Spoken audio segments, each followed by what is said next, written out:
everyone on TV. I know the problem, you've got just one policy. You do the opposite of what the Donald does.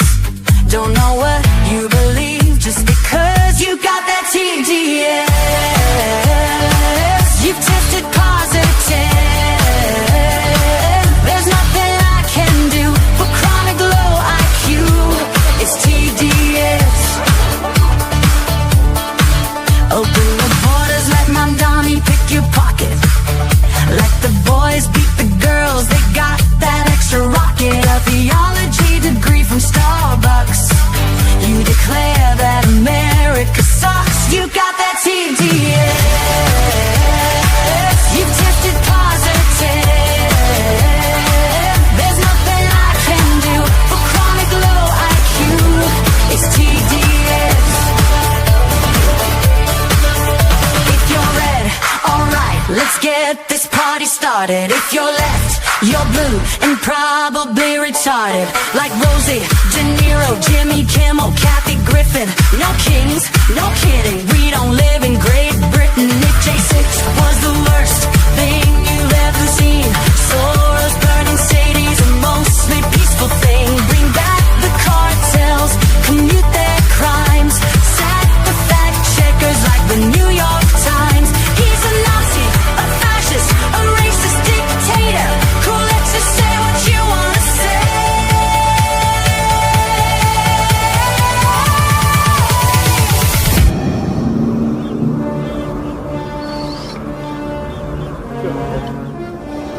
Luke, I am your daddy. You got that TDS. You tested positive. There's nothing I can do for chronic low IQ.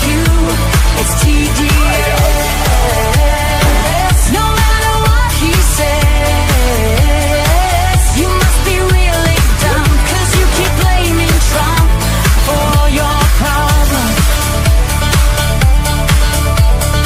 Side effects of Trump derangement syndrome may include violent behavior, delusions, nightmares, insomnia, irrational hatred, hopelessness, anxiety, depression, blue hair, tantrums, inability to form coherent speech, difficulty maintaining gainful employment, and verbal diarrhea.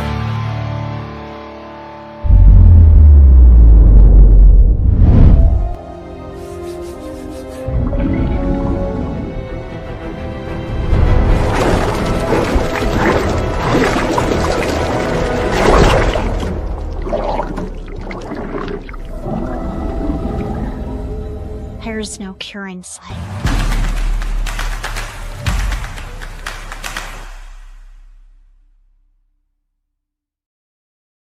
Hey guys, welcome to the program. Do me a finger, would you please? Would you please lift a finger and like and share and follow, subscribe, and make sure you want to share this program today because, by the way, your opinion is going to matter. I'm going to ask you your opinion. Get ready and chat because I want to kind of set the tone for what we're going to discuss. So I want to know how you feel about it. By the way, today's program is brought to you by the fine folks at Goldco. Here's all I'm asking you to do. I'm just asking you to go to jovanlovesgold.com. I want you to fill out the form and request your free gold and silver kit today, because now is the time to protect your money with gold and silver. And we're going to be going to the digital domain when it comes to the dollars, and there's probably going to be an adjustment. You're going to have to understand how gold and silver play a role into it. By the way, just a heads up, you may hear roosters, you may hear geese. Hell, you may hear farm dogs or bears. But in the mountains, it's nice and cool. And I've got all the studio doors open, the sliding doors on one side, all the other doors on the other, letting the air blow through. It's just really, really nice when, it's summertime, but you get the cool weather going through. I'm just kind of breathing it in. Here's what we're going to talk about. We're going to talk about Tucker Carlson. Isolationist or isolated? Did he do it to himself, or exactly how out is he? I'm going to show you what he said about being out. By the way, speaking of out, very shortly, I have two books releasing almost simultaneously. One is called The Three-Toed Dragon, Communist China's Secret War to End American AI in Data Centers. In case you didn't know, while you're seeing so much conflicting information regarding data centers, is because there's a mega war going on about who's going to have dominance.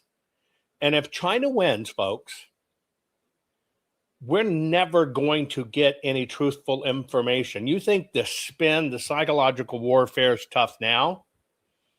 If China gets a foothold in this, I'm not sure how we come back from it.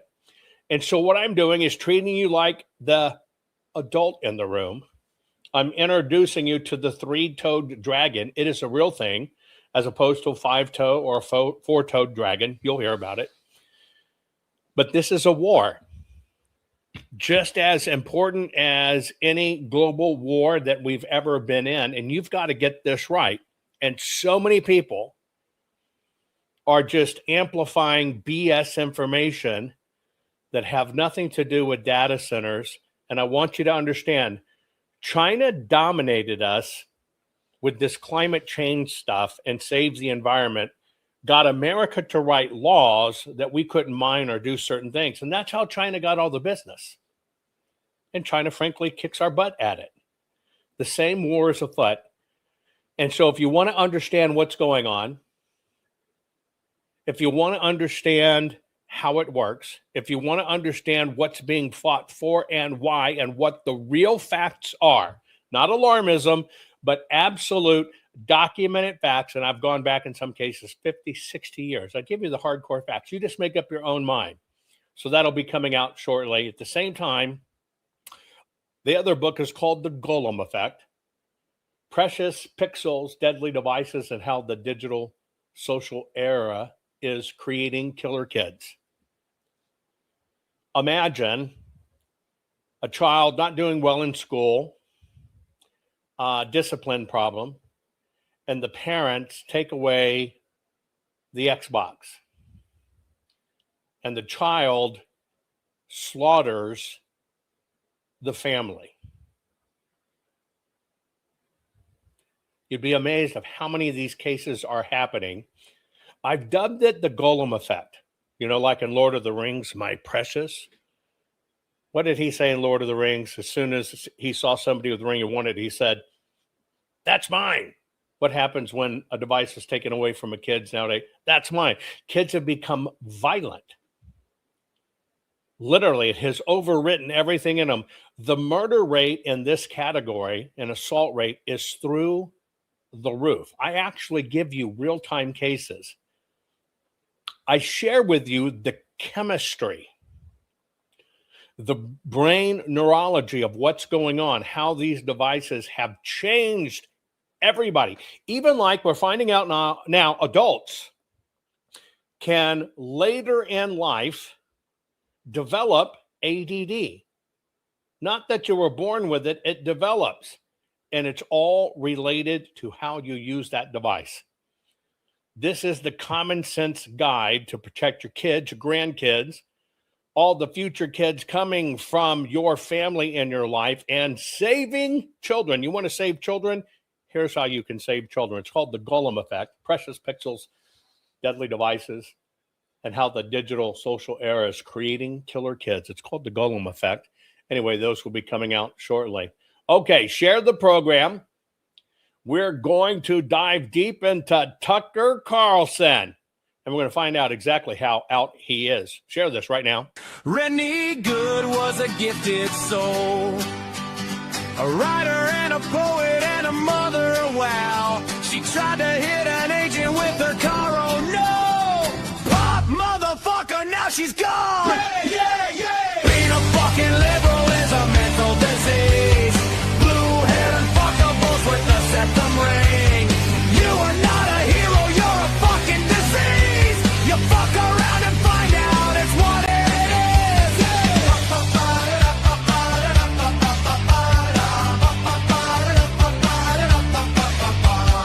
Jeffrey Pretty was a Jewish homo.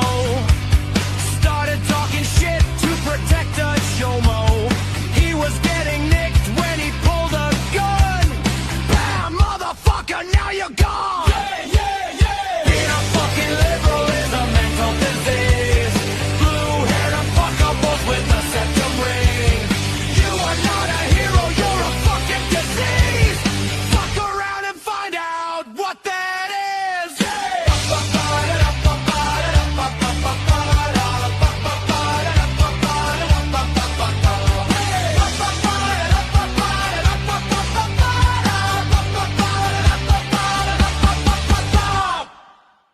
On Election Day 2026, insurgent candidate Spencer Pratt looked like he might flip Los Angeles to the Republicans, edging out socialist candidate Nydia Rahman, setting up a runoff between former communist turned Democrat incumbent Karen Bass and the Republican Pratt.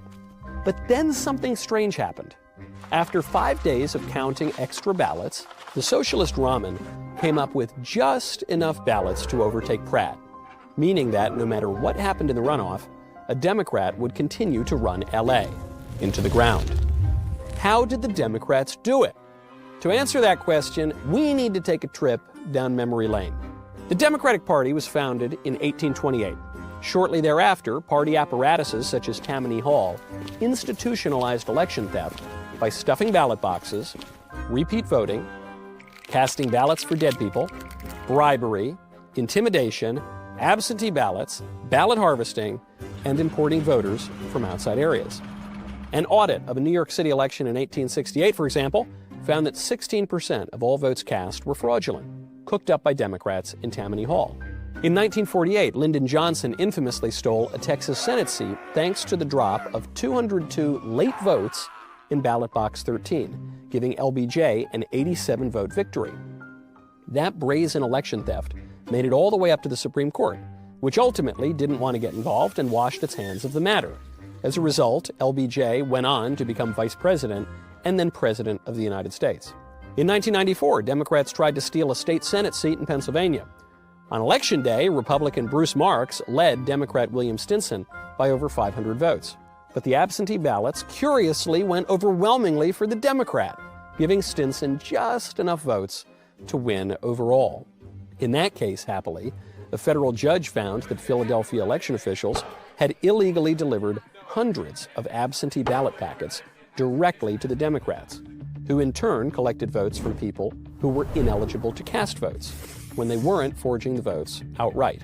Democrats ran precisely the same absentee ballot playbook in 2003 in the East Chicago, Indiana mayor's race, fraud we know about only because the Indiana Supreme Court decided to get involved, ordering a new election, which the Democrat fraudster happily lost. Democrats' reliance on absentee ballot harvesting became so widespread, especially in states such as Illinois, Arkansas, and Georgia, that the 1982 Illinois elections resulted in 62 indictments and 58 convictions for election fraud, involving not only campaign workers, but precinct captains and election officials. In Chicago alone, a grand jury found that 100,000 fraudulent votes had been cast. But Chicago had already been a central hub of Democrat election theft for decades, most infamously exemplified by the 1960 presidential election, in which Robert Dallek, a biographer of both John F. Kennedy and Richard Nixon, concluded that Democrats, quote, probably stole Illinois from Nixon. In 2020, Democrat politicians infamously changed voter laws throughout the United States to increase absentee ballots and insecure ballot drop boxes, in some cases, such as Pennsylvania, in violation of the state constitution. Despite claims of perfectly secure elections, hundreds of Democrats over American history have been convicted over election fraud, and those convictions represent only a small percentage of cases, which represent only a small percentage of allegations of voter fraud widely acknowledged by historians and really by anyone with eyes. In Los Angeles, we see the same old story. A Republican defeated by the last-minute count of absentee ballots, cast without any solid chain of custody, often in ballot drop boxes without any election security. Those circumstances might all be perfectly legal, at least in a Democrat stronghold such as Gomorrah by the Sea. But we're still left with a simple question. If Democrats want us to believe there isn't any voter fraud, why do they keep expanding the use of all the same tricks they've used to steal elections for the past 200 years? Never give up. In the late 1990s, one man dared to dream bigger than the world was ready for. He saw the internet, then mostly words and hidden IP addresses, and asked a radical question. What if every barcode on every product could instantly connect you to a website? Scan Commerce was born. He and his team manually linked millions of books, records, tapes, and consumer products to the web. Their vision? Simply scan the code and, boom, you're on the site. The problem? Only 6% of the world had internet. No camera phones, no smartphones. So he invented the Q-Cat, a device that literally gave computers eyes. People mocked it. They ridiculed it. Mark Cuban called it the worst invention ever. But the numbers didn't lie. Q-Cat and Q-codes became the fastest adopted computer peripheral in history to reach 10% U.S. market penetration.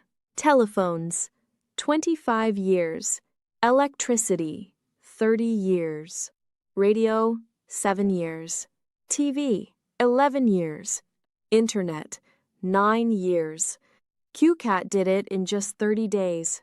It hit 1 million users in 30 days and 2.4 million in 60 days, faster than Facebook, Instagram, Twitter, or Airbnb ever dreamed of. Then disaster struck. The dot-com crash. 9/11. Markets froze. Capital died. The dream looked dead. But the inventor? He refused to quit. Jovan Hutton Pulitzer kept fighting. He nurtured those patents through the storm. He ignored the haters, the doubters, and the crash. Today, that dumb idea is the global standard and one of the most successful patent portfolios of the internet age. It's built into 21 billion mobile and wireless devices worldwide. It powers 2.7 billion scans every single day, over 1 trillion scans a year. And these scans, from one rogue idea, generate over $15 billion annually. The crazy dream that everyone laughed at now connects the world. That is the power of never giving up. It doesn't matter if they call your idea stupid. It doesn't matter if the market crashes. It doesn't matter if the world tries to bury you. What matters is that you refuse to stay buried. Your dream might be ridiculed today, but if you nurture it, protect it, and fight for it, it just might change the world tomorrow. So chase that dream. Take the shots. Fall down 7 times. Get up 8. Because the only thing standing between you and history is the decision to never give up. Now go build it. The world is waiting. Warning. The following program has been rated Dilligaff and is intended for open-minded audiences. If the truth offends you, or if you are allergic to focused intensity, intellectual athleticism, or the occasional F-bomb or even irreverent humor, please switch off now. If your delicate sensibilities need to be worried about or addressed, might we recommend the Underwater Basket Weaving channel to you? Otherwise, sit back, enjoy the wisdom, insight, and wicked sense of humor. Cut the crap.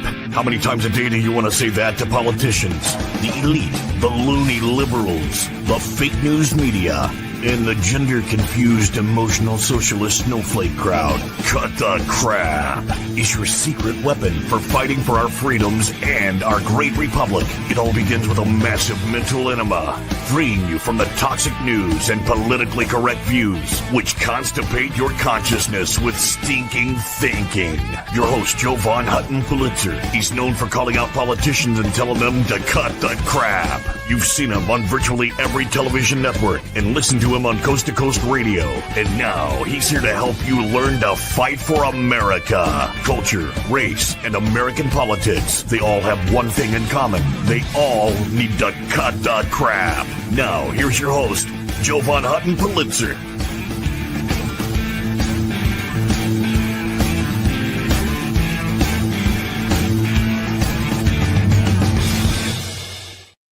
Okay, guys, we're going to talk about Tucker Carlson.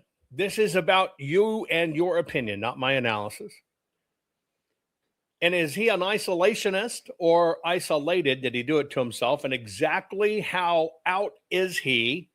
The reason I'm going to do this, I'm popping up chat. I'm going to first, before we get to it, answer this in chat. I want to know, what is your current opinion of Tucker Carlson? I'll give you a little bit to get that in with the delay with the program. I've always liked Tucker Carlson. I've always thought that Tucker is probably one of the smartest people in the room. So I admired his intellectual reasoning ability. Sans that, I have no idea as to why or how he became what he became. But to me, when I look back over all of the junk, the Dominion lawsuits and the settlement with Fox News from that lie about the infiltrated Antifa call and Tucker leaving, I've had to wonder what is at play here. So for right now, I don't know what to think about Tucker. What do you think about Tucker? A lot of people are saying, well, I stopped following when he started his crap, never watched Tucker. Tucker is out of his own choosing. If that's the case, have no idea. Don't follow him, be honest. Put him on the same list now as Lindell, Mike Lindell, really. Some saying he never told the truth. Not a fan. Tucker is a literal piece of shit. Once he had Fuentes on, I was like, what the fuck? Haven't seen him since he turned on us in Israel. This is my question, have you left Tucker? Right? Have you left Tucker? Pub says, I don't really think it's for the money because they didn't have to still pay him out of his $40 million contract. I guess that's a question. I think they did have to pay him out of his contract. Some are saying didn't like his punk ass giggle. Some saying the thing about Tucker is he's Tucker. Now, I've always tried and admired, right, his abilities to orate, not in a Stormy Daniels kind of way, but you know what I'm saying. But a lot of people have left Tucker. And that was kind of the point I wanted to see is where are you on Tucker? I'm going to get back to my view here. Hang on. There we go. I think I should have it back. Bink. There we go. Tucker recently did a series of interviews and he's changed yet again. Again, I just want to know what you think is going on. Here's a clip from an interview where he basically declared he's out. I would not support the Republican Party. There's no chance I would support the Republican Party. I'm not going to support the Democratic Party. I don't know what I'm going to do. But at this point, how could I or any American voter support a political party that's not loyal to the United States, that puts the interests of a foreign country above those of its own citizens? That's it's not possible to vote for people like that. And I'm not going to. And I think I voted Republican my entire life. I worked at Fox News, CNN, right. MSNBC. I've been a consistent defender for 35 years of the Republican Party. I mean, very consistent defender. But there's no defending this because it's immoral. And it's exactly the opposite of what a political party in a democracy is charged with doing, which is representing its own voters, its own citizens, its own nation. And they're not doing that. So, no, I'm out. And if I'm out, then I think a lot of other people are out. I think, Henry, you got it right. If you're in the middle of the road, you're going to get your ass run over. That's true. We can't afford to be in the middle of the road right now. But first question, do you think Tucker notoriously has been someone that has always told the truth? Put it in chat. Do you believe, as a journalist, as a reporter, this is your opinion, by the way, he always told the truth? Or that he at least presented things fairly? A lot are saying, I don't know. Some are saying no. Some are saying yes. What did he say about his party affiliation and voting record in that clip? Did you hear what it was? Let me play it again. I would not support the Republican Party. There's no chance I would support the Republican Party. I'm not going to support the Democratic Party. I don't know what I'm going to do. But at this point, how could I or any American voter support a political party that's not loyal to the United States, that puts the interests of a foreign country above those of its own citizens? That's it's not possible to vote for people like that, and I'm not going to. And I think I voted Republican my entire life. I worked at Fox News, CNN, MSNBC. I've been a consistent defender for 35 years of the Republican Party. I mean, very consistent defender. But there's no defending this because it's immoral, and it's exactly the opposite of what a political party in a democracy is charged with doing, which is representing its own voters, its own citizens, its own nation. And they're not doing that. So no, I'm out. And if I'm out, then I think a lot of other people are out. Okay. You have to understand, when people deliver talking points, your opening and your close are what matter. If you understand news, it is your opening, setting the tone, and it is your close that matters. His opening is I'm out. His close is I'm out. And if I'm out, I think a lot of others are going to be out too. Now, I particularly find this very curious for me because you're going to see a midterms bloodbath. It just happened in California, and that was just the primary. You wait till you get to the midterms. The entire system kept all of us away from doing what's right. So let me just set up this one piece for you. It was in the hold video while people were waiting for the show to begin, but I'm going to replay it. Senate Majority Leader, and he's saying all of that because the Republicans in the Senate are not trying to push through his bill to restrict voting in this country. Well, that's right. This is this horrible thing, the SAVE Act, one of the worst, most anti-election democracy things that's ever been proposed. They say it's all about ID, voter ID. It's not. They will remove 25 million people off the rolls. Why? Because they'll require, under this act, which is not going to pass, and we're not going to let it pass. We've defeated in court. I was a lead plaintiff in the decision to do that. We've refused to give them the votes that they would want for this. We never will. What it does is it says every state send your election rolls not to the Justice Department or the voting division, but to the Department of Homeland Security, where Musk and Doge and Vote have installed an algorithm that determines whether you're legitimately right to vote or not. The algorithm is a fix. It'll knock 20 million people, 30 million people off the rolls, and they don't tell you. So Mr. Lawrence O'Donnell could show up at the same voting place he showed up every so often, shown his same ID. Sorry, you're not on the rolls anymore, sir. Well, what do I do about it? Next week, go to the Board of Elections. Trump knows he will lose the election. He said it because he has created such chaos and because we Democrats have shown what we're for and the contrast between what we're for and he's for, and there's such a contrast. And so he's got to fix it. We're not letting him do it. So one of the things he... Now, look, how long have I been telling you that number? 6.5 years now? When I uttered it in front of the panel when I was delivering the results of the Arizona audit, I uttered that, and I told you how bad Social Security was. All the pundits, people, and left came out. He's a liar, he's this, he's that. You've now seen it all come to pass. What concerns me the most, and we're gonna look at this Tucker clip several different times. What concerns me the most is the fact of the midterms.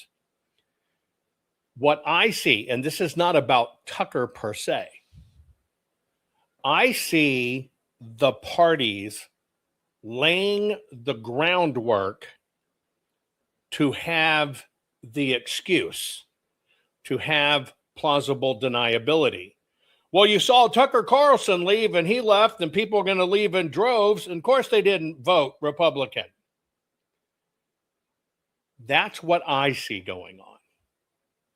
And so if the people are in this pay orbit, I think you're going to see quite a bit of it because the system is trying to justify what's about to happen. And so they're pre-laying the excuse.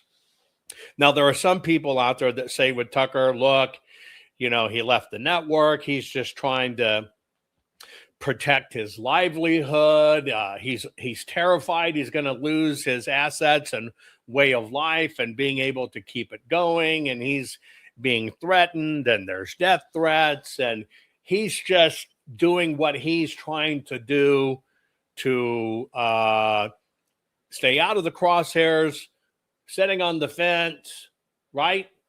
And because he's so fearful, he looks like he's flip-flopping, going back and forth. But again, I go back to Tucker is a very, very, very smart media person.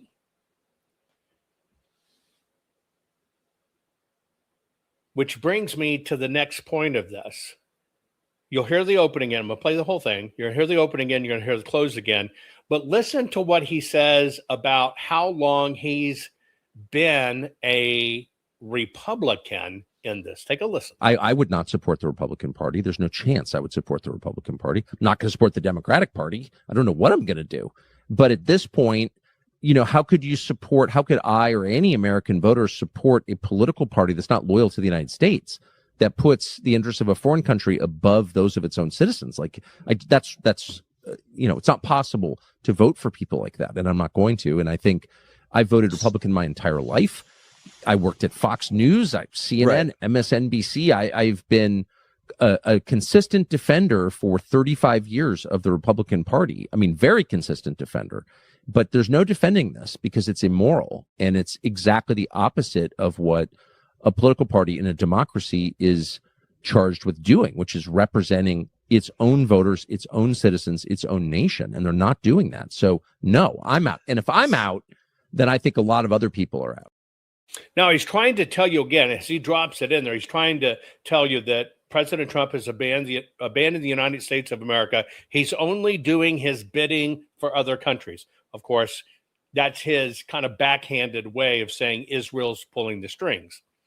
There's a lot of this rhetoric built into it, but first let's deal with his facts. He said he's been a voting Republican his entire life. Here are the facts on Tucker and that story. Pre-2006, there's really not any registration details. He has described himself as a conservative, primarily a libertarian. Many times he said he was progressive. He did not like the George Bush administration, Iraqi war, etc. He said he didn't vote in the 2004 presidential election due to disillusionment with Bush and the Republican Party at the time. Okay, so what we see is if we go back 24 years, he had an issue with the Republican Party and actually would not actually call himself a Republican. That's pre-2006. If we look at his background, 2006 to 2020, where many of you probably began to get exposed to him, he was a registered Democrat. What he voted for in the city he lives in, works in, etc., was for Democrats to run the city. Although on TV, he would say that he despised the Democrats. But if you look at what he participated in, from 2006 to 2020, he was a registered Democrat. So that's a little bit incongruent with what he said. Now, people started fact-checking this when 2020 happened. A lot of people got more deeper into fact-checking. When that advent happened, then and only then did he become a registered Republican.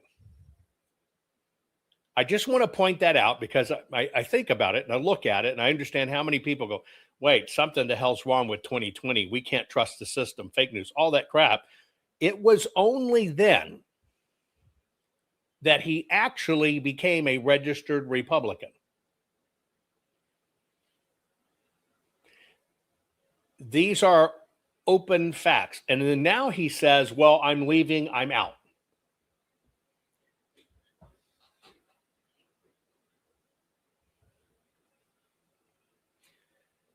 For me, that presents in a very incongruent way. Listen to his words again. I would not support the Republican Party. There's no chance I would support the Republican Party. Not. That's the opening. I told you it's the opening and the end. But watch what he says in the middle about his affiliation. I would not support the Republican Party. There's no chance I would support the Republican Party. I'm not going to support the Democratic Party. I don't know what I'm going to do. But at this point, how could I or any American voter support a political party that's not loyal to the United States, that puts the interests of a foreign country above those of its own citizens? That's it's not possible to vote for people like that, and I'm not going to. And I think I voted Republican my entire life. I worked at Fox News, CNN, right, MSNBC. I've been a consistent defender for 35 years of the Republican Party. I mean, very consistent defender. But there's no defending this because it's immoral, and it's exactly the opposite of what a political party in a democracy is charged with doing, which is representing its own voters, its own citizens, its own nation. And they're not doing that. So no, I'm out. And if I'm out, then I think a lot of other people are out. What's the key word he wants people to know there? If he's out, other people are out. But you hear him say that he's a lifelong Republican. So the first question I have is, do you believe that? Do you believe that Tucker, as he stated in that interview, and very few people dig back to fact check, do you believe that he is in fact a lifelong Republican, or was he just saying he was a lifelong Republican? What do you think? It does in fact out. We can look at it, and it's in fact not true. It's not true. Now, the second part of it, and that's the reason I asked, because some people say his actual view is that is a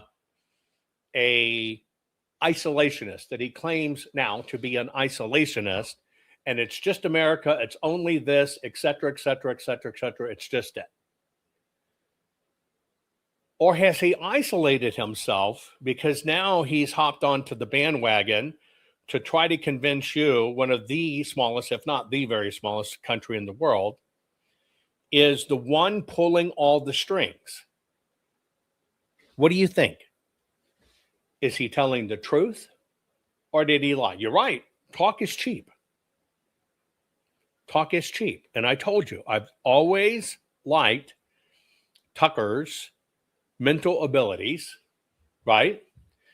Some people are saying, yes, in fact, this is look at me now. And he's following where the money goes, which I can see. If you were in a network and your contract was $48 million a year, all of a sudden that contract's gone away, and you pop on Twitter, and he becomes the hottest thing there is. He's just like anything else. He has to ply his living, his craft, to continue if he wants to live that lifestyle. Is he just following the money? Put it in chat. Is he just following the money? I want to get a question. Hang on.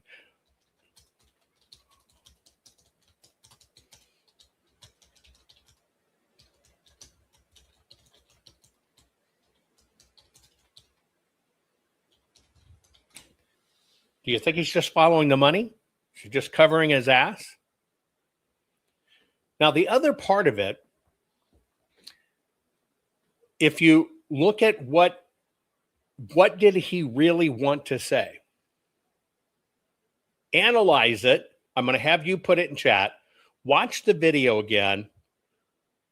What were his main talking points that he was trying to deliver to people watching? I would not support the Republican Party. There's no chance I would support the Republican Party. I'm not going to support the Democratic Party. I don't know what I'm going to do.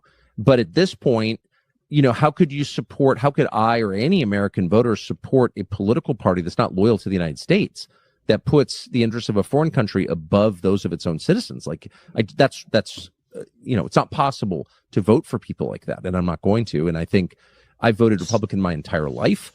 I worked at Fox News, CNN, MSNBC. I've been a consistent defender for 35 years of the Republican Party. I mean, very consistent defender. But there's no defending this because it's immoral, and it's exactly the opposite of what a political party in a democracy is charged with doing, which is representing its own voters, its own citizens, its own nation, and they're not doing that. So, no, I'm out. Okay. What is one of the first mandates that a president and the presidential oath takes, assuming the role of the presidency? Put it in chat. One of the things that the president has to protect the United States, America from, you know it, all enemies, foreign and domestic.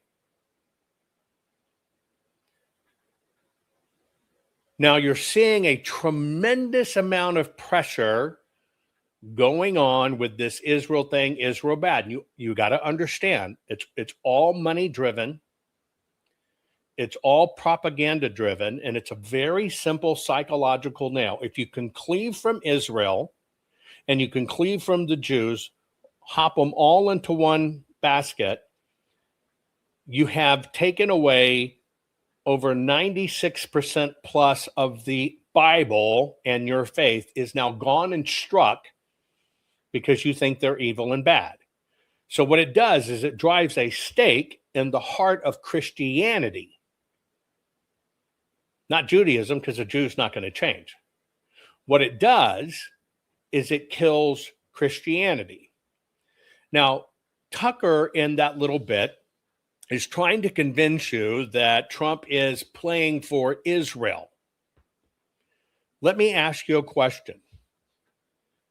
Why do you think President Trump agreed to basically bring Iran to its knees? And I'm telling you, I can confidently say that there's all kinds of back channel communications going on from DC to Iran, telling Iran, don't give up, do this, break the treaty. Trump doesn't have the strength to do it. He doesn't have the support. He's losing support. So you keep on doing what you want to do. I can see that back channel happen. But give me one or two reasons why you think, set Israel aside, Tucker's saying it was done for Israel, that we're doing the bidding for another nation. What are some of the reasons? Now, we do know, you're right, Iran is a clear and present danger. How long, pop quiz, how long has Iran said death to America, death to Israel? They didn't say death to Zimbabwe, death to Canada, death to America, and death to Israel. How long has that been going on in open political rhetoric? Do you know how long? 47 years. It's 40. It just turned 48 years. 48 years. Now, our country never dealt with it. We accepted lies, etc. Now, let's put together a few other pieces. All I'm trying to get to here is we're fact-checking what Tucker is trying to say in this interview. And he's trying to convince people, leave the Republican Party, leave, do like me, I know good. Trump's doing the bidding of other countries. Let me ask you a question. Who flew $1 billion+ of cash in the middle of the night to Iran? Who did that? American cash. Who did that? Obama. Did it go through any type of approvals whatsoever at any time with our lawmakers, etc.? Did it at all? No, it didn't at all. Even though we were getting reports they're very close to getting a nuke, John Kerry, Hillary Clinton, Barack Obama, you can see they all kind of supported Iran, right? You get that. They themselves, as politicians and individuals, hate Israel. What happened when that huge influx of cash got to Iran?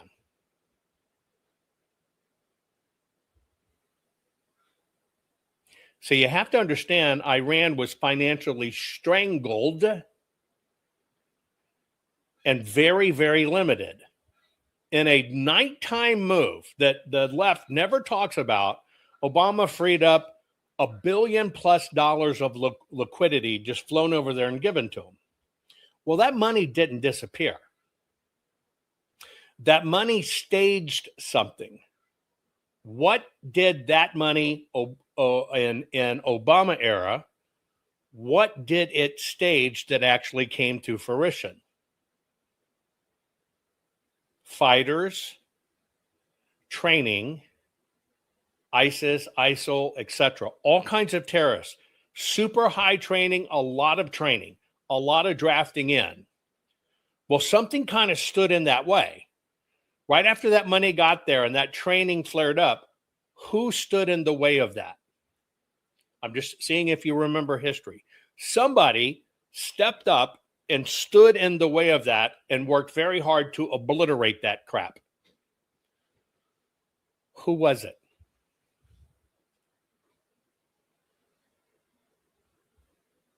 Put it in chat. They had cash. They're training terrorists. They're distributing weapons. But something happened after that cash got there, and it's called Donald Trump. So all of a sudden, the world changes from an American perspective, and we've got all those terrorists on a run.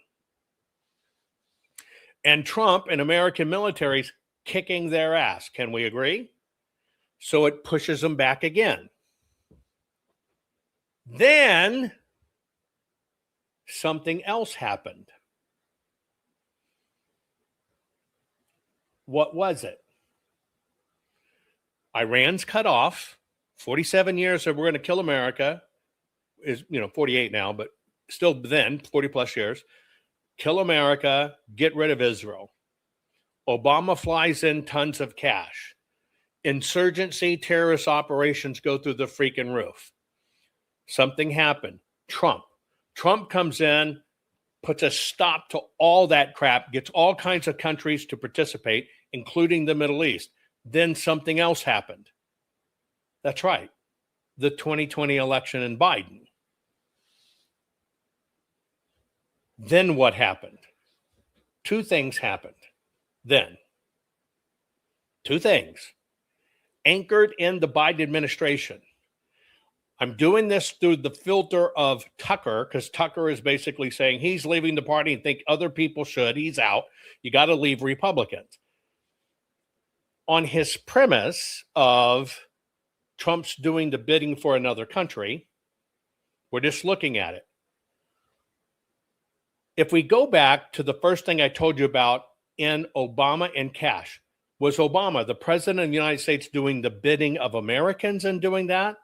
Or was he doing the bidding of Iran and Iraq doing that? Who was Obama doing the bidding for? Put it in chat.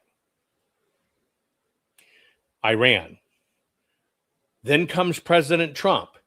He's fighting the terrorist.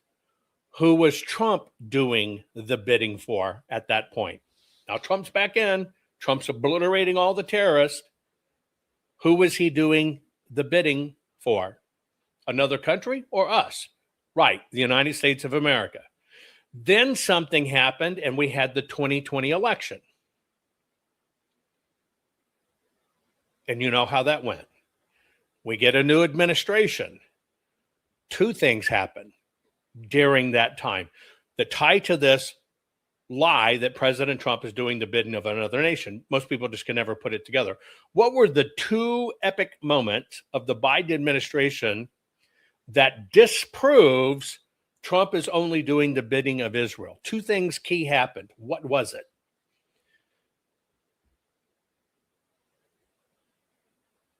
One, in excess of 2 million military-aged men from there and the Middle East, the high-density radical Muslim areas, did what? What did those 2 million men do?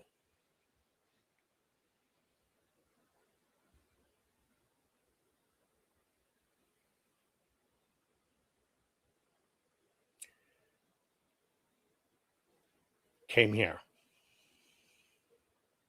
So now we get Biden again.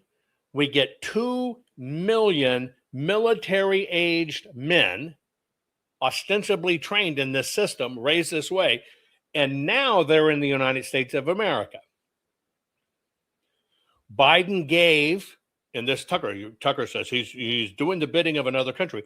Was that the bidding for the United States of America that Biden did, letting 2 million of those men in? Or was that the bidding of those foreign countries? That was the bidding of those foreign countries. So on this timeline, we know they were raised this way, trained this way, and now they got them here. Biden did one other thing. What was one of the parting gifts he left for these terrorists?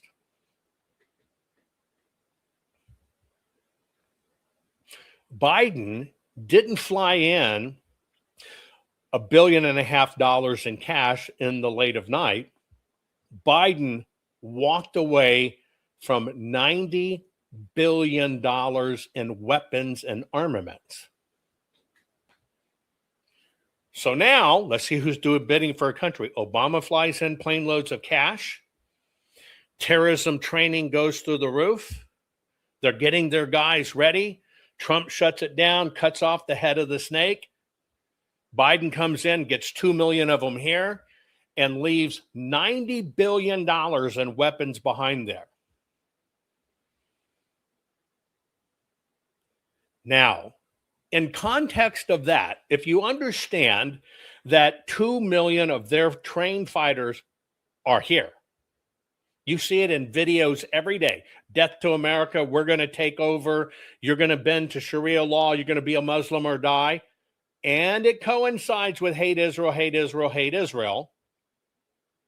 Do you see how that massive army got provisioned? But now it's a double-edged sword because they didn't only provision them to dominate, take over, and destroy Israel. They put 2 million of their fighters here. So when President Trump right now goes in to cut off the head of the snake, which shuts down all their finances, obliterates all their infrastructure, what is he really doing? And it coincides with cutting off USAID, stopping all the money hemorrhaging. What is President Trump really doing?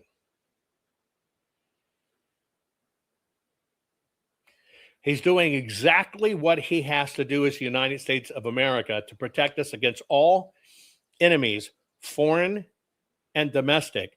He knows that 2 million are here. How many times have I done the battalion drill with you to show you? He knows they're ready to fight, ready to be provisioned.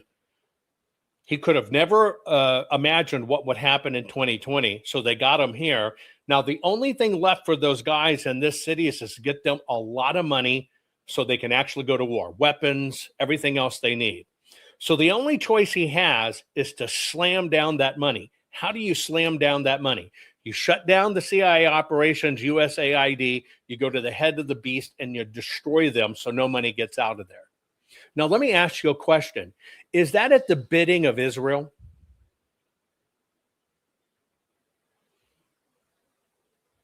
Those are facts. You can fact check every freaking one of those. Is that doing the bidding of another country, doing a bidding of Israel? You can see No, it is not. If you follow all of this, you understand it is to do what? Destroy Israel and destroy the United States of America. And that's exactly what the Obama money enabled. That's exactly what Biden did, giving them weapons, because it's a two-front war. And the two things the system wants to destroy is the United States of America and in Israel. Now, they're not just pulling out singular weapons for this. They're getting you to hate the Jews. Then you understand, you walk away from your own Christianity. They get podcasts, which I can't believe it's this synagogue of Satan, all crap. It's all designed to make you turn on Israel. In the United States, you turn on Israel. That's how you walk away from your Christian faith. In the Middle East, to destroy Israel, to justify Israel as bad, and in the vacuum, because your entire faith as a Christian crumbles, you're going to look to something to fill the void. What's going to fill that vacuum? Islam.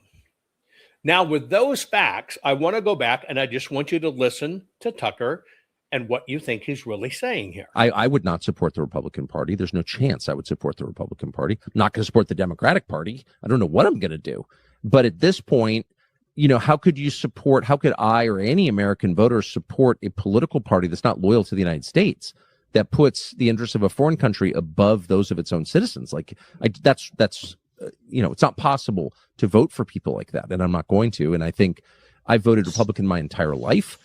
I worked at Fox News, CNN, right, MSNBC. I've been a consistent defender for 35 years of the Republican Party. I mean, very consistent defender.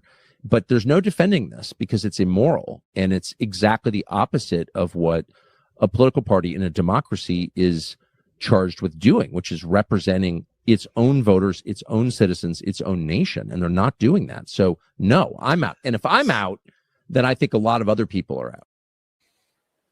Okay, so here's my question.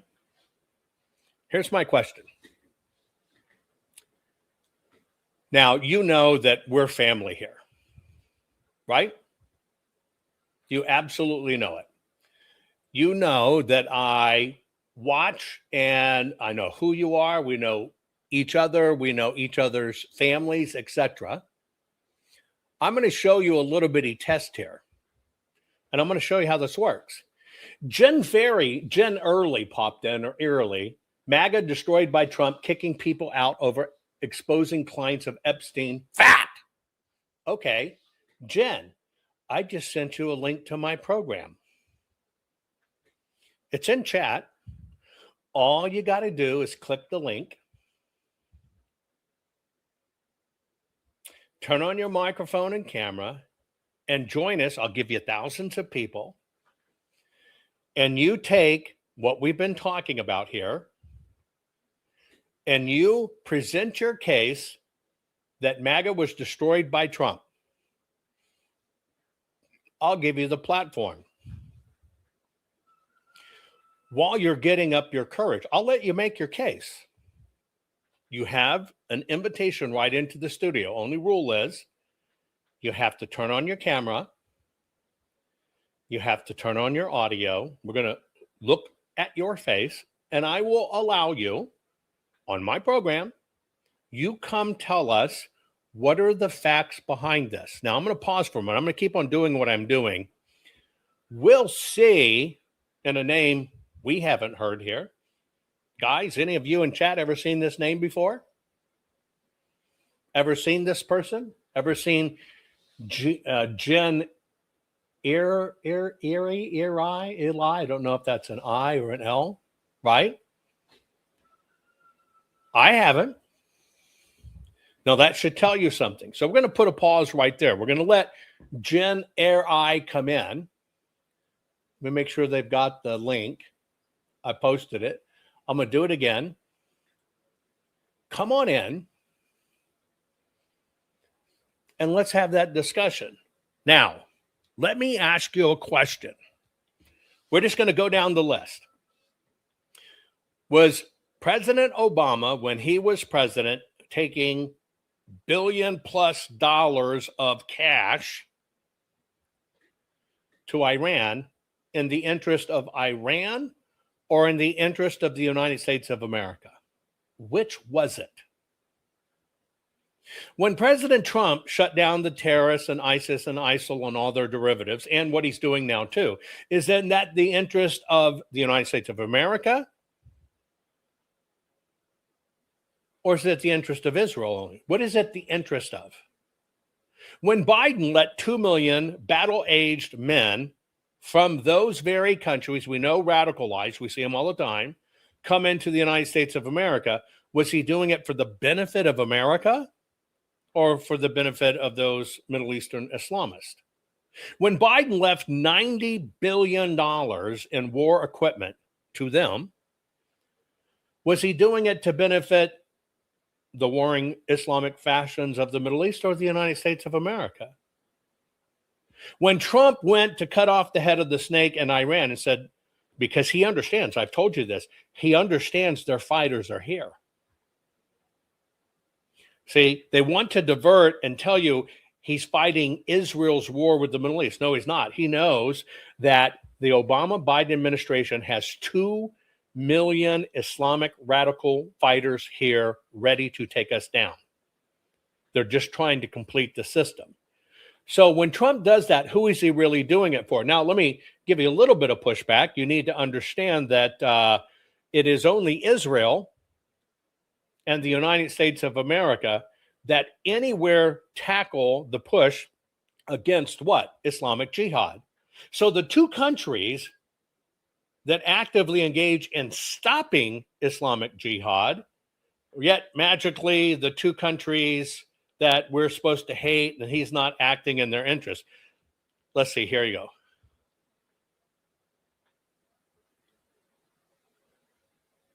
I'm not tech savvy. It's just my first time. How is that? You can figure out how to chat. You can figure out how to chat. And you got the same excuse as every other person. I don't know how to use this thing, but I can keep on chatting. Let me see what he's saying. Hang on.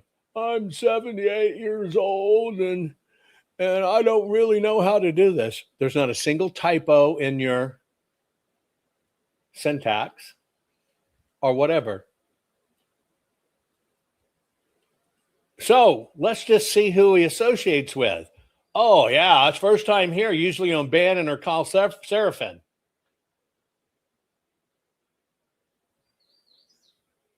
I don't. Let me tell you how. Let me tell you how off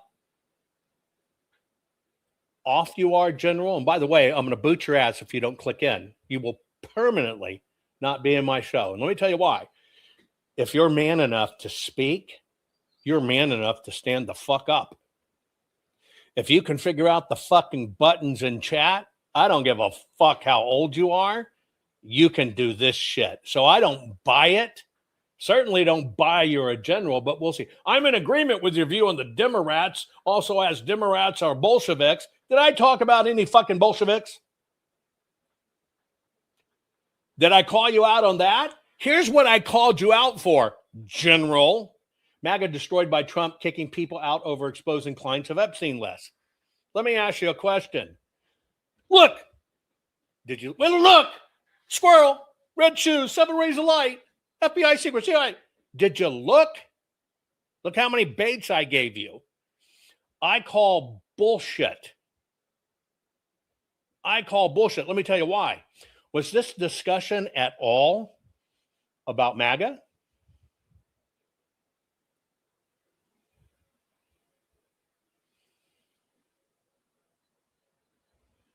Was it? At all? Let me ask you a dumbass question, General. You didn't release the Epstein list. But I listened to Bannon, who's on the Epstein list. How fucking retarded is that? You're calling out MAGA being dead, the bullshit Tucker's saying, now claiming you can't do tech, Oh, I can't click a link. I can do chat and I can join Rumble and I can be in this and I just kind of magically found you. But I can't. I'm too old to click a link to video. And then you basically, well, I'm normally Bannon. Who the fuck is Bannon other than being the most ignorant, dumb motherfucker in the room who can't think his way out of a paper bag, operative, and on the Epstein list? What is Bannon? Bannon's one of the mega pliers of the mega bullshit mess. It's the machines. It's PCAPs. You think that gives you a badge of fucking honor? You say, it's all because he destroyed MAGA, won't do the Epstein list, but don't talk about my buddy Bannon on the Epstein list, consulting with Bannon. Let me tell you, how does that work out for you, being of two minds? How does that work out for you? Your whole excuse for mouthing off during the program, oh, I just found it here. Oh, I'm 78 and I'm feeble and I don't really know technology, but I can get all my pronunciation. I even know when to talk in all caps. But you can't figure out clicking a link to join? Doesn't work with your pager? Maybe you got to go get your fax machine. See, folks, they always reveal themselves. Always. 100%, always, always, always, always, always. Right? The trolls came in, and why did they come in? Did you recognize the timestamps for the entries? Somebody basically saying they're the Alex Jones follow InfoWars. What'd they start doing? Trolling. I start connecting the dots. Oh, it's Bannon and it's Epstein. Do you understand how this works, folks? Yet, I give you every bit of connective tissue to the point they can't fucking take it. Trolls come in, try to take it a different direction. None of them will come on. You know why they won't come on? Because they're paid troll bullshit to distract you. Isn't it ironic? It's Alex Jones affiliated. It's Bannon affiliated. One comes in to try to tell you he's on solid ground because I follow Bannon. The other one tries to call up Alex Jones names. Folks, you can track their comments to exactly the timeline in this broadcast that I put the pieces together against Tucker to show you what is really going on. Now, let me ask you a question. In the fucking universe of all the fucking universe of everybody using a fucking computer or phone at this time, yes, I said fuck, fuckity, fuckity, fuck. Do you think it's a coincidence that two unknown names to this program, because we do this every day, twice a day, 7 days a week, instantly popped in? Oh, I just found you, and Alex Jones and Bannon and Kyle Seraphin. Do you get it yet? This is how it works. Do you think ex-FBI whistleblower gets millions of followers? Bullshit. Are you stupid enough to believe somebody says, well, I'm CMA, I was a CIA operative, when you can't confirm or deny? It's bullshit. Anybody in the world can say that. Do you think somebody, I'm an FBI whistleblower? And let's just take this as, they know the dirty fucking secrets of the FBI. They know where all the skeletons are. And I got 2 million followers on YouTube and 5 million here and 1 million here. Do you believe that shit?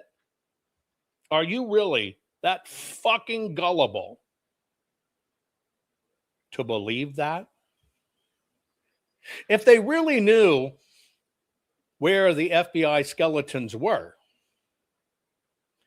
would you hear of them on social media?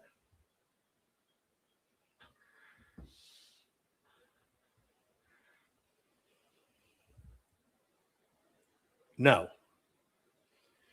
What you just watch organically evolve, every time it happens, you can track it down to when I give you the truth. Boom, here they come. Do you know why? Because I've always told you they're watching.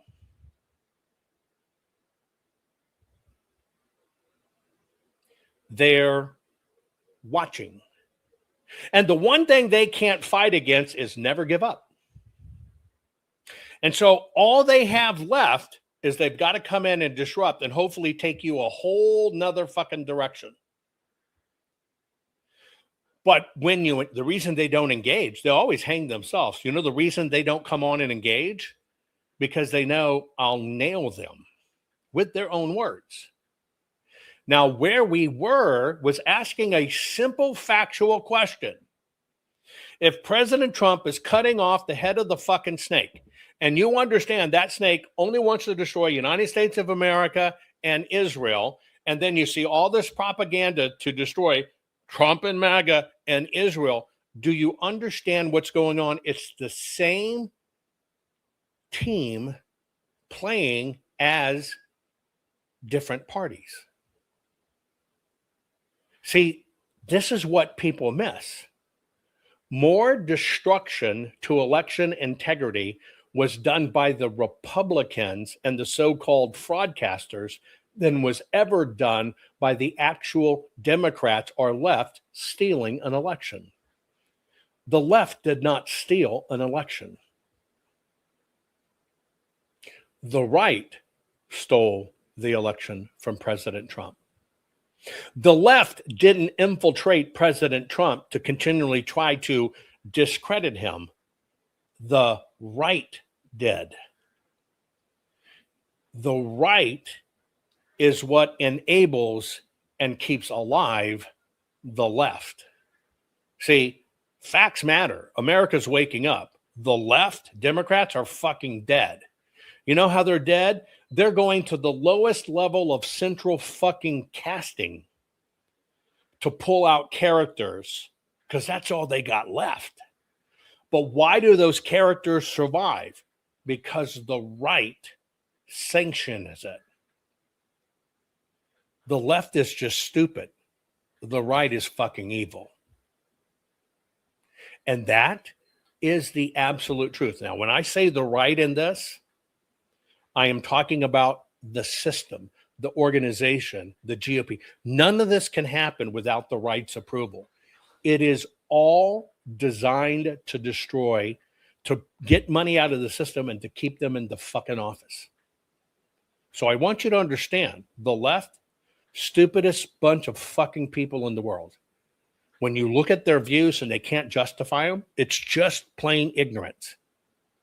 It's just incredibly ignorance. But see, that's the theater of it. Because you got to look at somebody like Chuck Schumer or some of these other people that are just total idiots. AOC, right? And you think, how the fuck did they get in office? They got in office because they were placed in office. So you always have to ask your question, who placed them there? Right? Anyway, General Early, I want to say goodbye to you. And the reason I want to say goodbye to you is because if you can comment and make bullshit like that and do chat and keep on staying in chat and you click a fucking link, you don't deserve to be in my program. You lost your space here. You spoke up. I asked you to defend it. And if you're not willing to defend it, you're bullshit. Bye. Anyway, Early's gone. Folks, if you're going to speak up, then you better be able to hold your ground. You better be able to prove your point. That's all I ask of anyone. That's it. That is all I ask of anyone. Literally, all I ask is defend your point, present your case. But the telltale signs of how this works is always in what they do. MAGA destroyed by Trump kicking people out over exposing clients of the Epstein list. Bullshit. And then saying, well, I'm not tech savvy at 78 years old. I'm on Rumble, came here first time, usually on Bannon and Seraphin. Somebody's on the fucking Epstein list. You watch.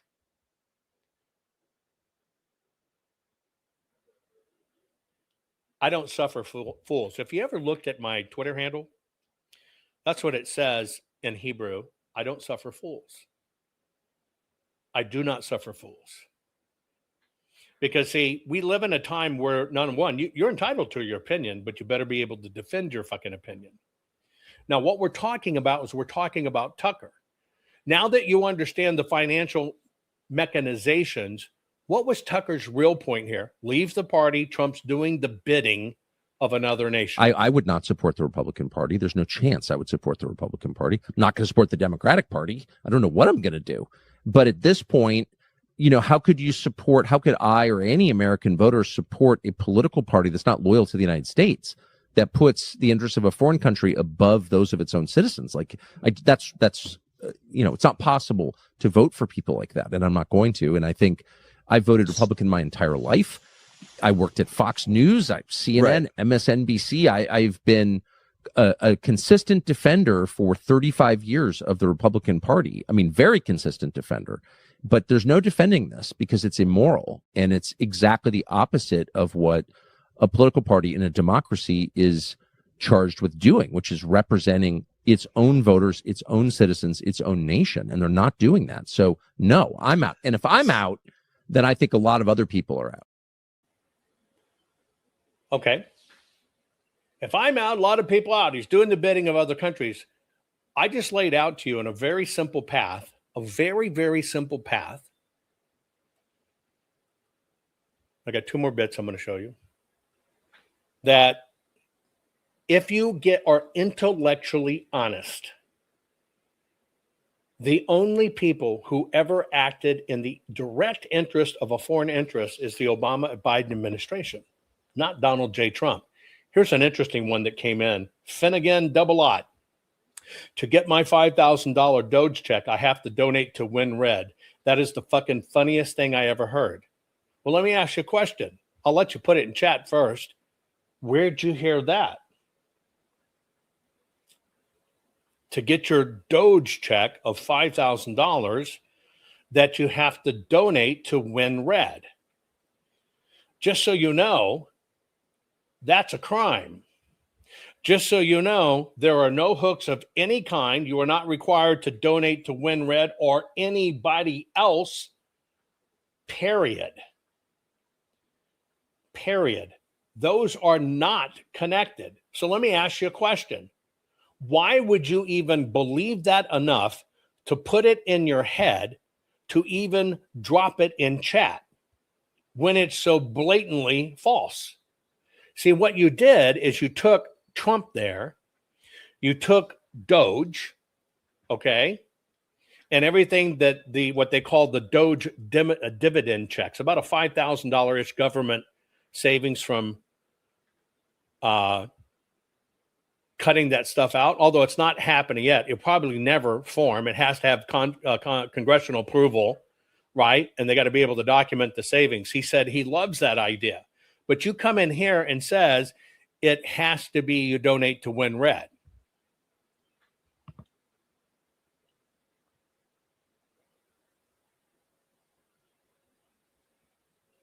Where is that?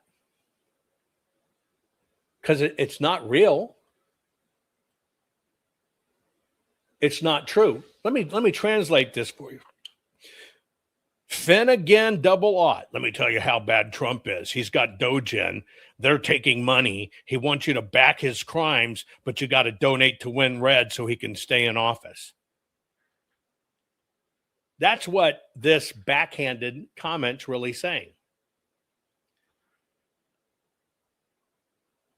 Do you recognize any of these names in the program, guys? You tell me. Any of you guys recognize these names in the program at all? We're like family here, been doing this for a long time, right? You got to understand, folks, if you don't fact check, that'd be a prime example. Oh my God, President Trump will only give you $5,000 if you donate to Win Red. Oh my God, oh my God, oh my God. Psychological bullshit warfare. Let me show you another little bit by Tucker. I would march into the Oval Office and say to Trump, like, knock it off. Like, this is ridiculous. This is the opposite of what we ran on. What are you doing? And you either stop doing it, or I'm going to give a press conference every single day from my house and explain to the world what you're doing and why. And I'm going to attack you. I don't want to, but I'm going to. Well, that's pretty much what you've done for the country. That's what you've sort of done. Well, no, but I'm saying if I were vice president, yeah, and I wouldn't get anything done. I'm not sure. What I'm saying is that I'm not sure that that's the right thing to do. Right. JD Vance, and this is obvious if you watch him, has a different personality where he's always trying to make things better. He doesn't throw up his hands in rage and say, "You're too disgusting. I'm not dealing with you." He says, "I disagree with this, that, and the other thing, but what can we improve?" And that's a different way of operating in the world. It's a way that I respect. I respect him for that. I always have. And I'm the guy who's like, you know what? You make me sick. I'm out. Of course, they're making decisions on the basis of other criteria. What's best for this company? What's best for Israel? What's best for our donors? I mean, I just want to say again, that's unacceptable. That's not just like they're off in the wrong direction. Like, that is unacceptable. That's treasonous. I'm going to help you linearly think through this because you talked about, it's only for our donors. Again, I can give you all the same scenarios. Is it only for his donors? See, they neglect to tell you it's United States Americans, Christian and Jewish, who support the United States. When you look at the AIPAC stuff, some of you are saying, well, I did get an email from WinRed, and it asked me to verify my check. Let me give you something here, okay? Number one,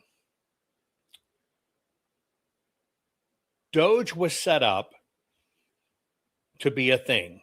Now, I'm going to take you through this linearly.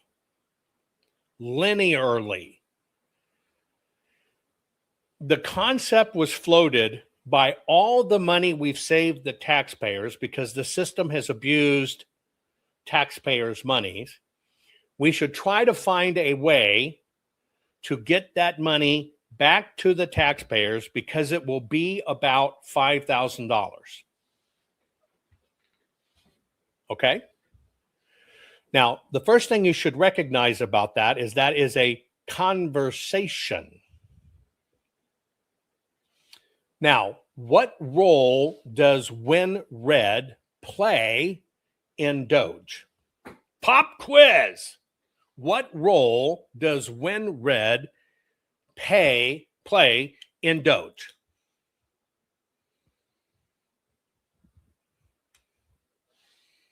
And there's a reason that Tucker's going after JD. But what role you're right, none. Not a damn thing. Now, you sent me the text, but I got an email and it asked this. Let me tell you what you got. You got an email from WinRed trying to raise money. Because you're on an email list, here's what you did. Because you're on an email list, and because they do a headline, see if your $5,000 check has been processed, what'd you do? You click the link.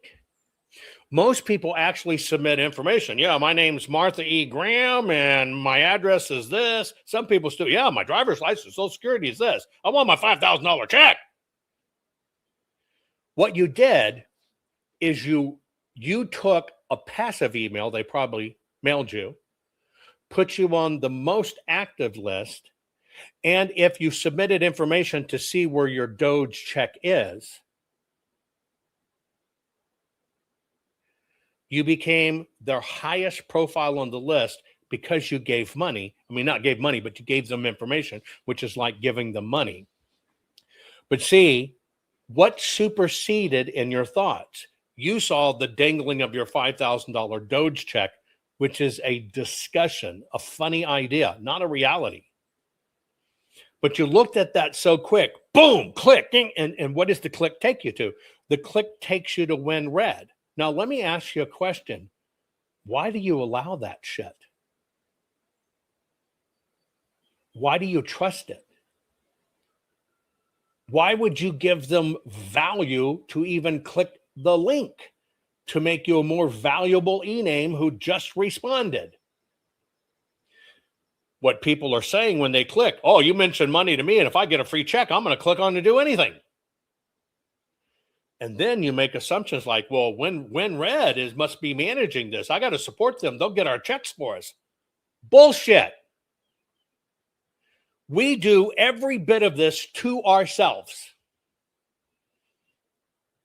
Well, President Trump supported. No. See, what you don't understand is when President Trump, who was going to start a new party, and the Republicans went ape shit, they said, no, we'll support your campaign. We'll do this. We got all these resources. We got all this. We'll get you in office.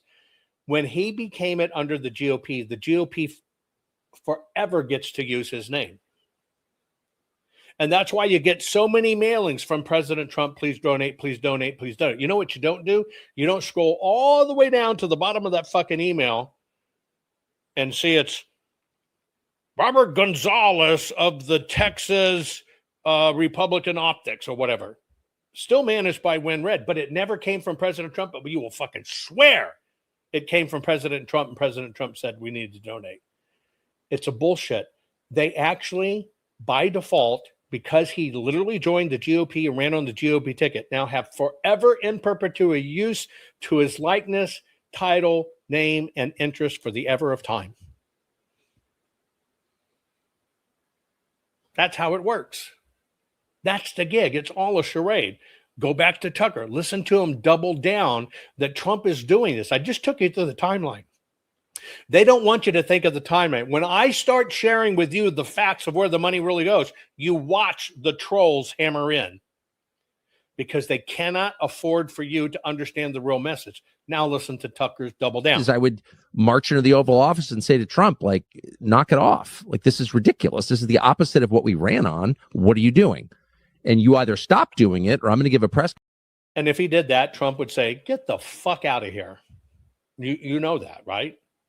He'd never be able to march into the Oval Office and do that at all. Why is he even leading you to believe he can do it when he actually cannot do that? I would march into the Oval Office and say to Trump, like, knock it off. Like, this is ridiculous. This is the opposite of what we ran on. What are you doing? And you either stop doing it or I'm going to give a press conference every single day from my house and explain to the world what you're doing and why. And I'm going to attack you. I don't want to, but I'm going to. Well, that's pretty much what you've done for the country. That's what you've sort of done. Well, no, but I'm saying if I were vice president. Yeah. And I wouldn't get anything done. I'm not sure. What I'm saying is that I'm not sure that that's the right thing to do. Right. Mm-hmm. JD. Now, what is Tucker actually setting up? Let's go back to the original interview. The original interview that he's saying, I'm quitting the party. Oh, no, Tucker's quitting Republicans. Look at the bottom of the screen instead. It's the tally ticker of where he is and the probability of running for president or being VP. I would not support the Republican Party. There's no chance I would support the Republican Party. I'm not going to support the Democratic Party. I don't know what I'm where he is. But at this point, what he's trying to do is how could I or any numbers. American voter support a political party that's not loyal to the United States, that puts the interests of a foreign country above those of its own citizens? That's the predictive market. He's managing what's called the predictive market. I'll tell you how it works or whatever. You can make a ton of money at it. You got to understand what Tucker's buying for. I would march into the Oval Office and say to Trump, like, knock it off. Like, this is ridiculous. This is the opposite. The people that don't like Trump right now, that believe this shit about Israel, he's operating for Israel. What do they want? I want you to march right in there and tell President Trump, give him a piece of his mind. Do you see how this con works? I would march into the Oval Office and say to Trump, like, knock it off. Like, this is ridiculous. This is the opposite of what we ran on. What are you doing? And you either stop doing it or I'm going to give a press conference every single day from my house and explain to the world what you're doing and why. And I'm going to attack you. I don't want to, but I'm going to. Well, that's pretty much what you've done for the country. That's what you've sort of done. Well, no, but I'm saying if I were vice president. Yeah. And I wouldn't get anything done. I'm not sure. What I'm saying is that I'm not sure that that's the right thing to do. Right. Mm-hmm. JD Vance, and this is obvious if you watch him, has a different personality where he's always trying to make things better. He doesn't throw up his hands in rage and say, you're too disgusting, I'm not dealing with you. He says, I disagree with this, that, and the other thing, but what can we improve? And that's a different way of operating in the world. It's a way that I respect. I respect him for that. I always have. And I'm the guy who's like, you know what? you make me sick, I'm out. Of course, they're making decisions on the basis of other criteria. What's best for this company? What's best for Israel? What's best for our donors? I mean, I just want to say again, that's unacceptable. That's not just like they're off in the wrong direction. Like, that is unacceptable. That's treasonous. Okay. Is it treason that if our country and a sitting president gave them $90 billion in armaments, is it treasonous to want to make sure they never get to use them? Is it treasonous to realize we've got more than 2 million radicalized army-age fighting capable men in the United States of America as illegals, and we need to make sure they don't get their fundings and weapons so they can really rack up because they're here? Is it treasonous to go to the head of the snake, cut it off that's paying them and getting all that done? Is that treason? Is that just for Israel? Let me get this right. We got 2 million battle-age ready men in the United States of America. Oh, yeah, it's all for Israel. Israel's afraid they're going to leave the United States and come back to the Middle East. I'm telling you, folks, this is how it's going to happen. They sent those people here as a ploy. What they're really going to do is they're going to fly them back to Israel to attack. That kills my voice. Do you think that's true? Do you actually believe that logic? Or is he doing what's right for the United States of America? Because why? They're on our shores. Why is California blatantly stealing elections? Because they need the money to arm this war to make the whole system fall. But it's the Epstein list. It's super secret Epstein that says I got it on very great authority. Bullshit. Bullshit. And yes, anytime you're on a donation list to WinRed or anybody else, you're going to continue to get them. And by the way, the more you click, the more you open, because they track them. They can see open. The more you open them, the more you're going to get. Sucker. That's how it works. It's all trackable. But you see, they want people to believe it's rhetoric. You would have to believe President Obama was benefiting the American people by sending $1.5 billion of cash in the middle of the night.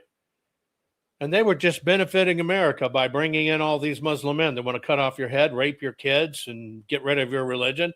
It's just for the benefit of America and our country. And we just left those $90 billion of armaments over there to arm them to destroy for the benefit of our country. This is what the system banks on.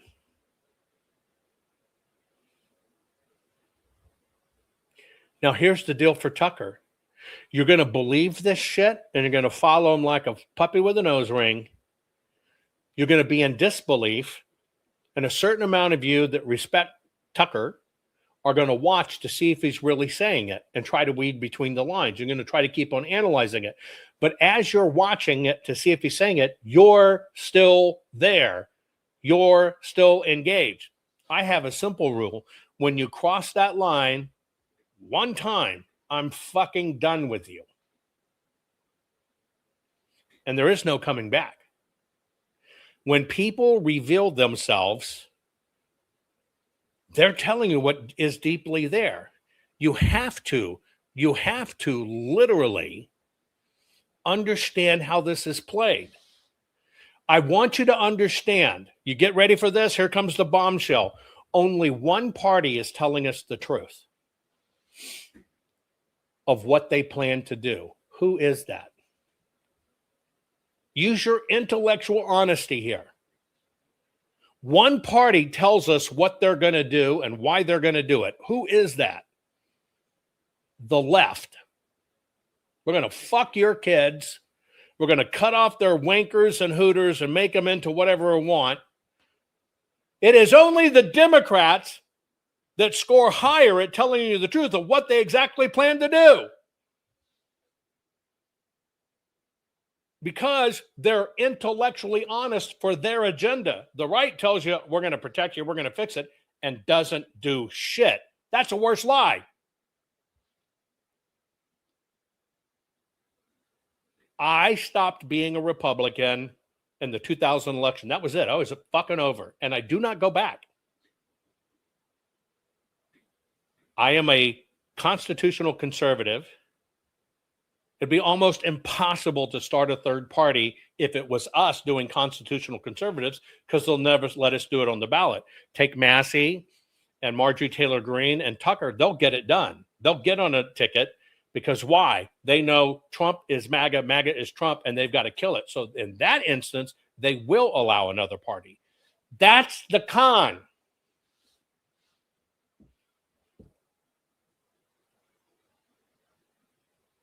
But they want to tell you it's just for donors, and you have these people making big money. FBI whistleblower, I'm telling you where the dirt is. That's why I've got 5 million followers, because I'm really giving you the dirty dirt on the dirty dirt people who control the system. Yeah, fucking right. Is I would march into the Oval Office and say to Trump, like, knock it off. Like, this is ridiculous. This is the opposite of what we ran on. What are you doing? And you either stop doing it, or I'm going to give a press conference every single day from my house and explain to the world what you're doing and why. And I'm going to attack you. I don't want to, but I'm going to. Well, that's pretty much what you've done for the country. That's what you've sort of done. Well, no, but I'm saying if I were vice president, yeah, and I wouldn't get anything done. I'm not sure. What I'm saying is that I'm not sure that that's the right thing to do. Right. JD Vance, and this is obvious if you watch him, has a different personality where he's always trying to make things better. He doesn't throw up his hands in rage and say, you're too disgusting, I'm not dealing with you. He says, I disagree with this, that, and the other thing, but what can we improve? And that's a different way of operating in the world. It's a way that I respect. I respect him for that. I always have. And I'm the guy who's like, you know what? You make me sick. I'm out. Of course, they're making decisions on the basis of other criteria. What's best for this company? What's best for Israel? What's best for our donors? I mean, I just want to say again, that's unacceptable. That's not just like they're off in the wrong direction. Like, that is unacceptable. That's treasonous. So what Tucker is doing is he's doing three things. He's making sure, because you think he's a smart guy and he's got the inside track, that you actually buy that President Trump has been captured by Israel. Israel is bad and he's doing stuff only for donors. That's number one. And that's a lie. Number two is he's campaigning.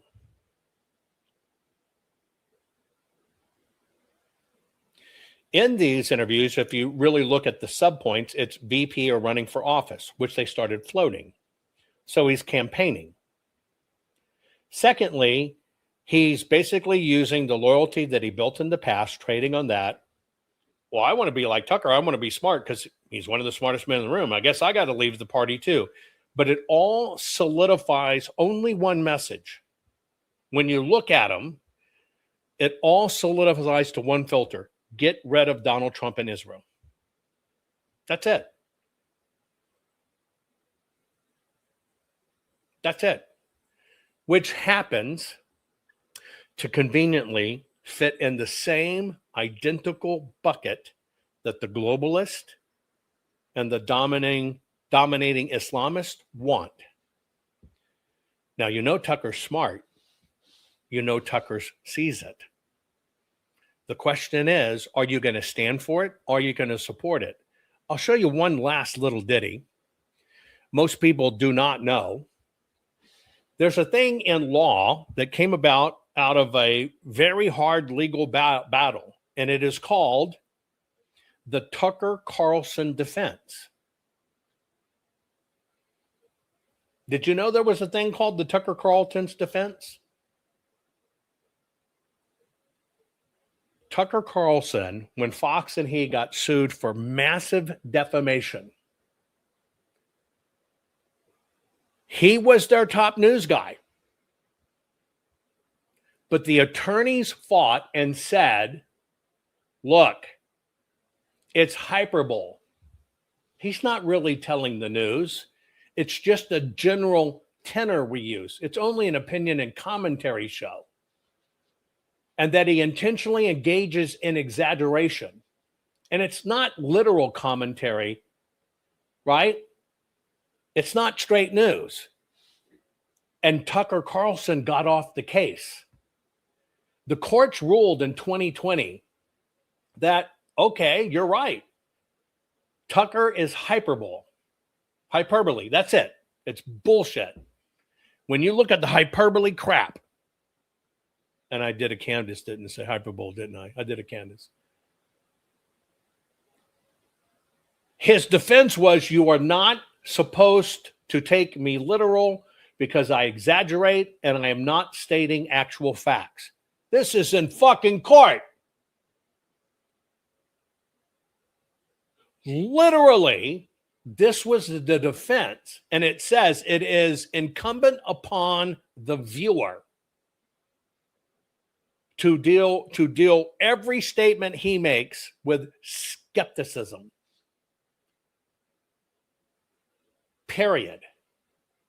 That his statements are not actionable. This is the court's decision, and it won in court, and it was so incredible that it's now called the Tucker Carlson defense. Yet, under oath, he admits he does this. His massive law firm, Kirkland Ellison, under oath, no, it's not fact. You can't hold this to that standard because it's not. I intentionally engage in hyperbole to blow it up. But yet, they'll gladly let you take Tucker serious. And by the way, his isolationist stuff is rhetoric at the moment that's dangerous to us because we got 2 million evil warriors here. And so he has isolated himself from you. I think the only out that has happened is he kind of outed himself in the system even more. And yes, this is exactly Lindell, all that other shit, Antifa call. It's the same formula in play. Do what you want with this information.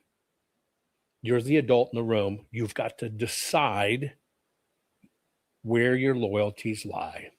Rennie Good was a gifted soul, a writer and a poet and a mother, wow. She tried to hit an agent with her car, oh no! Pop, motherfucker, now she's gone! Yeah, yeah, yeah! Being a fucking liberal is a mental disease. Blue-haired and fuckables with a septum ring. You are not a hero, you're a fucking disease! You fuck around and find out it's what it is!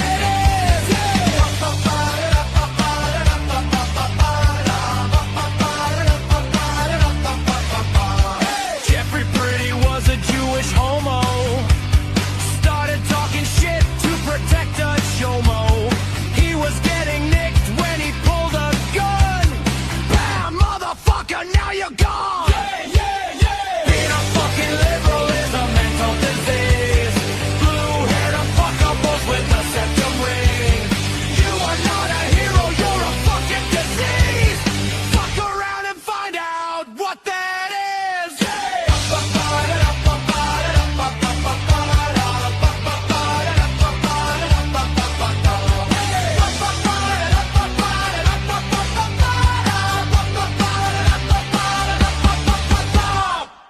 Did you know one man changed the entire face of election integrity in the USA in 2020? Here is the story. Maybe you have heard it? One man, supposedly, infiltrated an Antifa Zoom call in September 2020. Allegedly, on said call, a voting system company executive said, "Don't worry about the election. Trump is not gonna win. I made fucking sure of that." What was the evidence of such a call ever happening? Nothing. Not a recording, or an email, or a phone record, or even a live witness. But it was not a total loss. For the voting systems company, that is. The voting system company filed $10 billion in lawsuits. Then the voting systems company was paid in excess in $1 billion in damages. A company which had, according to Dun and Bradstreet filings, $36 million in annual sales. The bogus claim enabled the voting system company to make 2,700 more times in these lawsuits than they ever made as a company. Every case which included the bogus story of I infiltrated an Antifa Zoom call was booted from court. On the other hand, the voting system company made out like a bandit. Question is, who was the real bandit? The voting system company or the one man who claimed the story to begin with? Comment below. How well does your bullshit meter work? Tell me if this passes your sniff test. Mike Lindell claimed to have all the PCAPs from the 2020 general election. Mike then held a cyber symposium to share the PCAPs proof with the world. Yet when the cyber symposium was held, it ended up not being about PCAPs or evidence, but was made about Tina Peters instead. You know Tina. She was sentenced to 9 years in prison. But get this.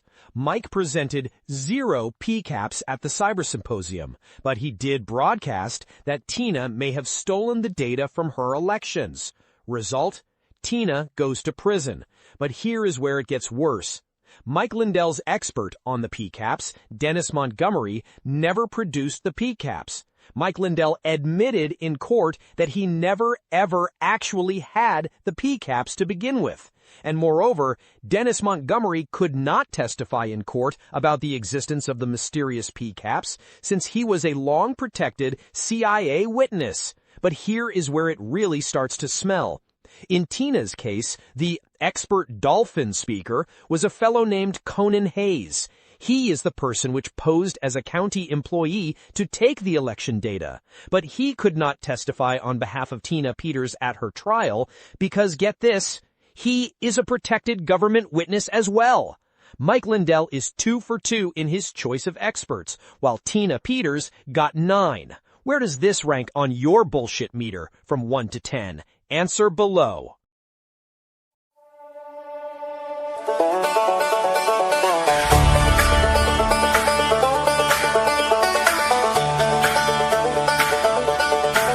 I'm not a doctor, but I play one on TV.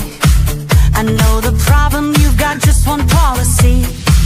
You do the opposite of what the Donald does.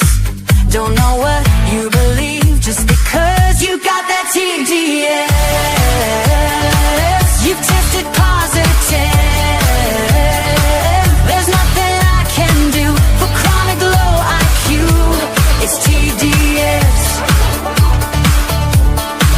Open the borders, let Mamdani pick your pocket. Let the boys beat the girls, they got that extra rocket. A theology degree from Starbucks. You declare that America sucks. You got that TDS. You've tested positive. There's nothing I can do for chronic low IQ. It's TDS. If you're red, alright, let's get this party started. If you're left, you're blue and probably retarded. Like Rosie, De Niro, Jimmy Kimmel, Kathy Griffin. No kings, no kidding, we don't live in Great Britain. If J6 was the worst thing you've ever seen, Soros, burning Sadies, a mostly peaceful thing. Bring back the cartels, commute their crimes, sack the fact checkers like the New York Times. He's a Nazi, a fascist, a racist dictator who lets you say what you want to say.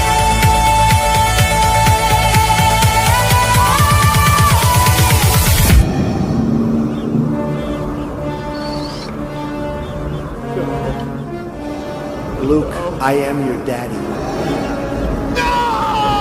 You got that TDS. You've tested positive. There's nothing I can do for chronic low IQ. It's TDS. No matter what he says, you must be really dumb, 'cause you keep blaming Trump for your problems. Side effects of Trump derangement syndrome may include violent behavior, delusions, nightmares, insomnia, irrational hatred, hopelessness, anxiety, depression, blue hair, tantrums, inability to form coherent speech, difficulty maintaining gainful employment, and verbal diarrhea.